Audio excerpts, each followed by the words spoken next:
हरिओम। तो हमने देखा कि पिछले सत्र में महामुनि विश्वामित्र जी भगवान राम से कहते हैं कि अहिल्या को आपकी चरण धूली चाहिए। और स्वाभाविक है, भगवान राम जो इतने भक्त वत्सल हैं, क्या कहते हैं, उन्होंने चरण रज क्या, उन्होंने स्पर्श कर दिया, चरणों का स्पर्श करते हैं। तो तुलसी अब यहाँ पर एक छंद देते हैं, क्या कहते हैं, परसत पद पावन शोक न सावन प्रकट भई तप पुंज सही देखत रघुनायक जन सुखदायक सन्मुख होई कर जोरी रही अति प्रेम अधीरा पुलक शरीरा मुख नहीं आवहि बचन कही अतिशय बड़बागी चरण निलागी जुगल नयन जलधार बही। देखिए, तुलसी की विशेषता है, काव्य की विशेषता है। जब कोई विशेष बात आती है, कोई बड़ी बात आती है, तो उनके स्वर या तो छंद आ जाते हैं या सोरठे आ जाते हैं।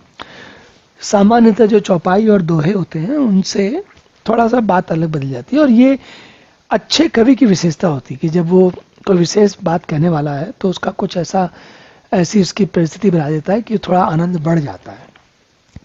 अब यहाँ पर देखिए क्या कहते हैं कि भगवान के चरण कमलों का स्पर्श होते ही अहिल्या जो है वो सजीव हो गई। और अब ये समझने के हिसाब से अगर समझा जाए कि कोई व्यक्ति मान लीजिए ऐसी स्थिति में रहा हो जहाँ वो लगभग निर्जीव हो, अचेतन रहा हो, और अचानक उसे चेतना मिल जाए तो उसकी स्थिति क्या होगी। तो होता क्या है, भक्तों को सुख देने वाले देखत रघुनायक जन सुखदायक सन्मुख होई कर जोरी रही, तो वो भगवान को सामने देखते ही, सुखदायक भगवान को देखते ही हाथ जोड़े खड़ी रह गई। अति प्रेम अधीरा पुलक शरीरा मुख नहीं आवई बचन कही, इतनी प्रेम से अधीर हो गई, इतना शरीर पुलकित हो गया कि मुख से कोई वचन ही नहीं निकलते। अतिशय बड़भागी चरण निलागी जुगल नयन जलधार बही। तो कह रहे हैं मन में उनको अपना ऐसा लग रहा है कि बहुत ही भाग्यशाली हैं, बहुत ही बड़भागी हैं। और भगवान के चरण पकड़ के उनकी स्थिति ऐसे हो गई कि दोनों आंखों से अश्रुधार नयनों से लगातार बहने लगी, प्रेम और आनंद की। कैसे? क्योंकि प्रभु के साक्षात दर्शन हो गए। एक कोई व्यक्ति जेल में हो, कारागार में हो, और वहां से निकलते ही उसे सीधा 56 भोग के भोजन और एकदम बहुत ही विश्व का, जगत का असीम सुख मिल जाए, तो कहाँ कारागार, कहाँ मूर्ति, कहाँ शिला, और कहाँ अचानक भगवान। क्या कहने। ऐसी देखिए, कहती है धीरज मन कीना प्रभु कहु चीना रघुपति कृपा भगति पाई अति निर्मल वाणी स्तुति ठानी ज्ञान गम्य जय रघुराई मैं नारिया पावन प्रभु जग पावन रावण रिपुजन सकदाई राजीव विलोचन भव वै मोचन पाहि पाहि सर नहीं आई। हे प्रभु, देखिए कितनी आनंद की बात है। कहती हैं मैं सहज ही, मैं अपवित्र स्त्री हूँ। अपवित्र क्योंकि वो उनसे कोई गलत कार्य हो गया, गलत अशोभनीय कार्य हो गया, तो उसके कारण उनको श्राप मिल गया। पर उसका मन में पश्चाताप अभी भी है। फिर वो कहती हैं कि हे प्रभु, जगत के पवित्र करने वाले, भक्तों को सुख देखने वाले, प्रभु जग पावन रावण रिपु, रावण के शत्रु, जन सुखदाई, पूरे जन को सुख देने वाले, राजीव विलोचन भवय मोचन पाए पाए सर नहीं आए। हे प्रभु, मैं तो आपकी शरण में हूँ, मेरी रक्षा कीजिए। ये एक, जब हम इस स्थिति में बैठे, ये जो हम कहते हैं ना कि पाई माम मेरी रक्षा किए, पाई पाई शरण नहीं, ये एक बड़ा ही आनंदित करने वाला भाव है। भक्त को, या भगवान के जो साधक होते हैं, वो जब कहते हैं कि पाई माम, तो वो वास्तव में अपने शरीर की या मन बुद्धि की को बचाए रखने की चेष्टा नहीं कर रहे होते। वो पाई माम का उनका मुख्य अर्थ ये होता है कि हे प्रभु, हमें अपनी शरण में ले ले। नहीं तो क्या होता है, व्यक्ति अपने अहंकार में, और अहंकार भी किस बात का, सामान्यतः व्यक्ति को क्या अहंकार होता है, मन, बुद्धि, शरीर, क्षमता, इन्हीं का अहंकार है। मन बुद्धि का ये है कि हम सबसे तीव्र बुद्धि है हमारी और हम पता नहीं क्या कर सकते हैं अपनी बुद्धि से। और शारीरिक क्षमता से मन में व्यक्ति के ऐसा लगता है कि वो कुछ भी कर सकता है और इतना कर सकता है कि वो कभी उस शारीरिक क्षमता कम ही नहीं, छीनी ही नहीं होगी।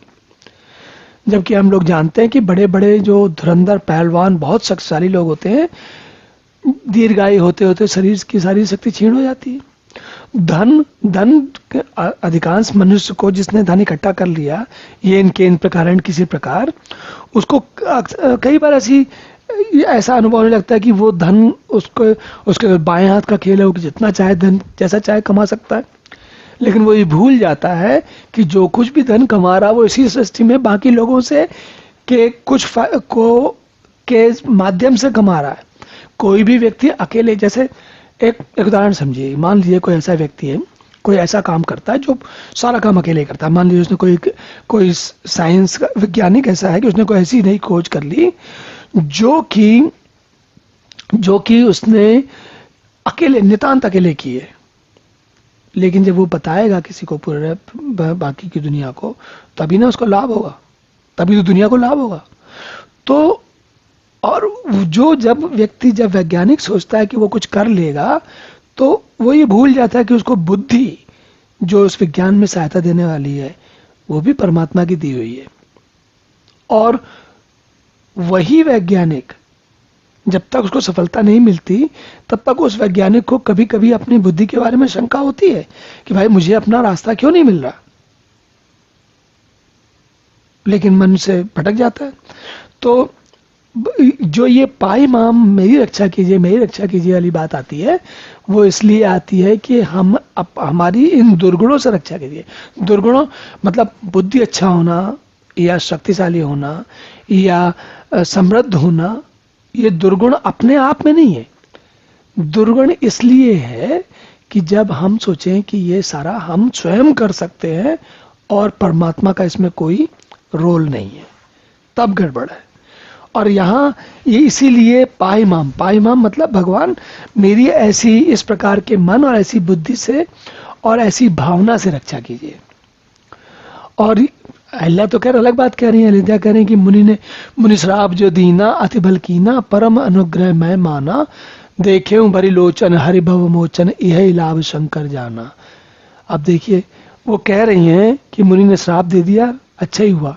अगर वो श्राप ना देते तो प्रभु के दर्शन कैसे होते? तब क्या होता? स्वस्थ होती, कहीं और होती, अपने में मगन होती, भगवान के बारे में शायद उतना सोचती ही नहीं। तो वो कह रही हैं, अहिल्या कह रही हैं कि प्रभु आपकी विशेष कृपा है जो हमको ऐसा श्राप मिला, और श्राप के कारण आपको मुझे आके श्राप से छुटाना पड़ा। अस प्रबुदीन बंधु हरिकारण रहित दयाल, तुलसीदास सटते भजू छाड़ कपट जंजाल। तुलसीदास जी कहते हैं सट मतलब मन, अपने मन के लिए, अपने लिए कह रहे हैं।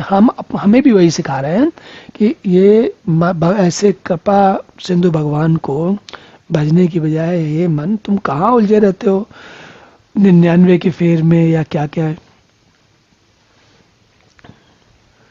ओके, सो चले राम लक्ष्मण मुनि संगा, जय जहां जग पावनी गंगा, गादि सुन सब कथा सुनाई, जय प्रकार सुर सर में आई।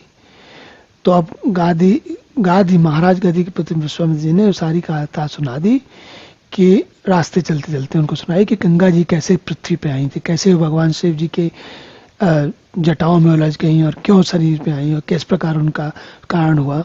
तो ये सब करते करते सब लोग क्योंकि ये लोग गंगा जी के तट पे पहुंच गए थे, इसलिए गंगा जी की बात हो गई। चलिए अब वहां से जनकपुर के पास पहुंच गए ये लोग, और हम अगले सत्र में देखते हैं कि जनकपुर में क्या कार्यवाही होती। हरि ओम।